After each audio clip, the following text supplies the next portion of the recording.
मैं शुरुआत अनुप्रिया आज आपसे कर रही हूँ। 20 साल में पहली बार ये कैश फॉर वोट तो मैं नहीं कहूंगी अभी एज ऑफ नाउ, लेकिन ये कैश बांटने की नौबत 20 साल में पहली बार क्यों आ गई, अगर इतना महिलाओं का सशक्तिकरण बिहार में हो गया? गरिमा जी, पहले तो मैं आपको बताऊं कि आपने जो मुझे कहा ठीक ठाक पढ़ी लिखी, मुझे दरअसल जानकारी नहीं थी अनुप्रिया, इसलिए मैंने कहा। मैं नीतीश कुमार जी के शासन काल में ही और नीतीश कुमार जी की योजनाओं का लाभ लेके ही पटना विश्वविद्यालय से मैंने अभी अपनी पीएचडी कंप्लीट की है और साइकोलॉजी मेरा पेपर है। तो मैं डॉक्टर अनुप्रिया यादव हूं और ये नीतीश कुमार जी की देन है, पहली बात। दूसरी बात, आपने कहा कि अपने इंट्रो में एक बहुत अच्छी बात की और मुझे लगा कि यही से सारा जो आपने डेटा आपने रखा। गरिमा जी, मुझे लगता है कि सभी को इजाजत है और हमें भी प्रवक्ता होने के नाते सुनना भी चाहिए कि हमारे पत्रकार हमसे क्या सवाल पूछ रहे हैं। आपने अपने इंट्रो में एक बात और भी कहा डेटा के साथ में कि महत्वपूर्ण बात क्या है, और महिलाओं पे बात इसलिए हो रही है क्योंकि बिहार में महिलाएं वोट देने अधिक निकलती है एज कंपैरिजन पुरुषों की। थोड़ा इस पे भी रिसर्च करते कि क्या ये 2005 के पहले भी था या 2005 के बाद था। तो ये पूरी की पूरी जो 20 साल की बदहाली आप जिनको कह रही हैं, ये पूरा का पूरा नैरेटिव बदल जाता। क्योंकि अगर मैं कहूं नीतीश कुमार जी ने, जब मैं शायद मैं मैट्रिक को भी जब नहीं कंप्लीट की थी, तब बिहार के नीतीश कुमार जी ने जब बिहार को संभाला था, तभी बेटियों को पढ़ने के लिए साइकिल योजना, पोशाक योजना से लेकर के महिला कन्या उत्थान योजना के माध्यम से लगातार उनके शैक्षणिक मजबूती के लिए काम किया। दूसरी बात, आपने बोझ भी गिराया बिहार की जनता के ऊपर में। उसी बिहार की महिलाओं को, जिसमें जो लालू यादव जी के राज में जिन्होंने शिक्षा ग्रहण नहीं कर पाई या इतनी सामाजिक मजबूती उनके अंदर नहीं थी, जिन्होंने चार दीवारी को अपनी भाग्य की रेखा मान ली थी, उन्होंने 50% आरक्षण पा करके पंचायती राज में राजनीतिक रूप से मजबूती की। उसका भी नहीं, लेकिन जमीन पर तो अनुप्रिया आज भी 86% महिलाएं बिहार की ऐसी हैं जो अनपेड लेबर हैं, जो अपने कामकाज का वेतन पाती नहीं, और पूरे देश में बिहार की स्थिति सबसे खराब है इस मामले में।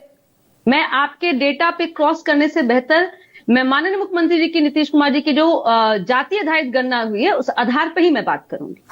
आज बिहार में जीविका, जिसकी मैं बात कर रही थी कि हमने वर्ल्ड बैंक से लोन लेके जीविका दीदी की योजना का शुभारंभ किया, और हमें गर्व है कि उससे 24 लाख महिलाएं जो है वो जीविका के माध्यम से रोजगार कर रही हैं। ठीक कहा आपने कि पेड वर्कर नहीं है, इनको नौकरी नहीं है। एक किसी भी सरकार आप वो उठा के देख लीजिए, अगर वो कांग्रेस शासित भी हो या भाजपा शासित हो या हमारे शासन की हो, कोई ऐसा राज्य है कि जहां 100% किसी भी व्यक्ति को हम नौकरी दे सकते हैं? नहीं। चुनौती क्या है हमारे लिए कि लेकिन हर एक व्यक्ति स्वावलंबी हो, उसमें सबसे बड़ा तबका की जो महिला हो, जिसको जाति और धर्म से बाहर निकाल के देखने की जरूरत है, वो नीतीश कुमार जी ने किया कि पंचायती राज में आरक्षण देकर के महिलाओं को सामाजिक रूप से। नहीं, आप जीविका दीदी का भी जिक्र कर रही थी, बड़ी बेहतरीन योजना थी, 2007 में अनुप्रिया शुरू की गई थी कि भाई महिलाएं रोजगार करेंगी, स्वरोजगार करेंगी, पैसा कमाएंगी।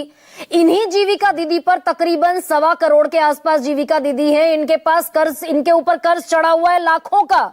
और आपके यहाँ जीविका कर्मचारी वेलफेयर एसोसिएशन के अधिकारी कह रहे हैं कि लाखों दीदियों ने माइक्रो फाइनेंस कंपनियों से लोन ले रखा है, उन्हें अगर पैसा मिलेगा भी तो बिजनेस करेंगी या कर्ज चुकाएंगी पहले।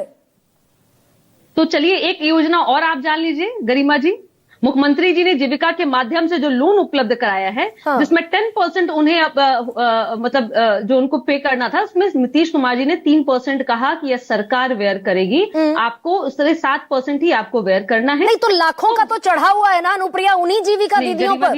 क्रॉस आपने बहुत लंबा बताया, बहुत लंबा आपने व्याख्यान किया नीतीश कुमार जी के शासनकाल को, और मुझे लगता है वो सारे सवालों का जवाब एक बार में है कि महिलाएं आज स्वतः डिसाइड करती हैं कि बिहार में मुख्यमंत्री कौन होगा।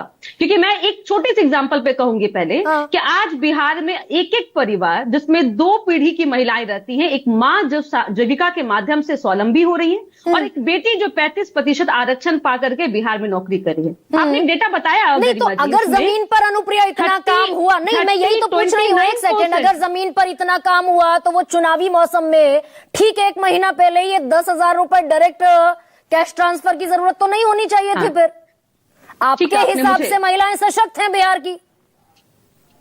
मेरे हिसाब से महिलाएं सशक्त है। मैंने अपने डेटा में कहा कि 24 लाख मैंने कहा वो ग्रामीण महिलाएं हैं जो स्वावलंबी हैं जीविका के माध्यम से। अब हमारी चिंता शहरी महिलाओं की भी है। फिर मैंने कहा कि बेटियों को 35% आरक्षण हमने दिया है और आज बिहार सबसे नंबर 1 राज्य है जिसने पुलिस बल में सबसे पहले प्रथम स्थान पे पाता है बिहार, जहां महिलाएं पुलिस बल में संख्या है और ये रिकॉर्ड भी हमारा है। और आप बताइए क्या ऐसी कोई योजना है कांग्रेस या मैं किसी भी राज्य की कहूंगी आरजेडी शासनकाल में कि जिसपे हार्वर्ड यूनिवर्सिटी में उस पर रिसर्च हुआ है, लेकिन हमारे जीविका और हमारे साइकिल योजना पे भी वहां रिसर्च हुआ कि आखिर इस माध्यम से कैसे महिलाएं और बेटियां आज अपने आप को निर्धारित कर रही है कि उनके जीवन यापन के लिए और उनके जीवन के लिए क्या सही है। नहीं, ये दरअसल चुनावी शिगुफा इसलिए लगता है क्या अनुप्रिया भाई, आप स्वरोजगार की दुहाइयां दे रहे हैं, महिलाएं स्वरोजगार करेंगी, ये 10,000 में कौन सा ठेला लगा सकती है महिलाएं भाई? और मैंने तो लंबे चौड़े आर्टिकल पढ़े आज, 2-2 लाख रुपए तक का लोन महिलाओं ने लिया, उन्हें 10-10 हजार रुपए आप यहां जमा करा दीजिए, हम एक रोजगार शुरू करेंगे, फर्ज कीजिए प्याज का रोजगार शुरू करेंगे। अब उसके लिए ना वेयर हाउस है, ना उसके लिए किसी और तरह की व्यवस्था है, टीन शेड में प्याज रखा, प्याज सड़ गई, गरीब महिलाओं को प्याज वो बेच दिया गया 1 रुपए किलो 2 रुपए किलो पर, जो 10,000 रुपए दिए थे वो भी डूब गए। गरिमा जी, मुझे लगता है कि आप जिस आंकड़े के साथ हैं मैं आपका स्वागत करती हूं। आप आइए बिहार और स्पेशल रिपोर्ट आप कीजिए बिहार की महिलाओं के साथ में, और किसी भी दल के नेता उसमें आप मत बुलाइए बिहार में। और आप 10,000 की जो बात करी, मैं बता रही हूँ सिर्फ 10,000 हमने पैरासी ही नहीं दिया है, हाँ। हमने 6 महीना का समय अवधि भी दिया है कि जिसमें महिलाएं जो रोजगार को बहुत बेहतर करेंगे उनको आइडेंटिफाई करेंगे। नहीं, मैं तो आप अनुप्रिया आप ही मुझे बता दीजिए भाई, इस 10,000 रुपए में क्या होगा, बस इतना बता दीजिए गरिमा जी।